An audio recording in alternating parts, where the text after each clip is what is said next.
Elvis cobrou a falta, levantou direto, é gol! Gol!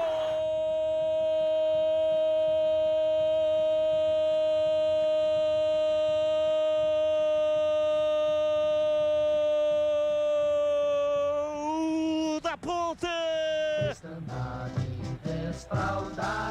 Na marca de 21 minutos passados, segundo tempo, Elvis combinou alguma coisa, partiu, meteu o pé na bola, cobrou a falta, ela veio muito alta. Felipe Garcia foi pegar a bola rodando, cheia de guizos, escapou e morreu no fundo do gol do Tombense.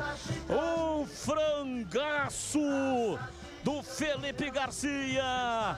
Elvis fez o gol da macaca, mandou a bola no fundo do gol, ela bateu lá dentro e fez chorar. A bola gosta de rede, é de rede que a bola gosta. Elvis para fazer a rede balançar. Elvis, Elvis, Elvis, Elvis, Elvis, Elvis, Elvis, Elvis, Elvis, Elvis, camisa 10. É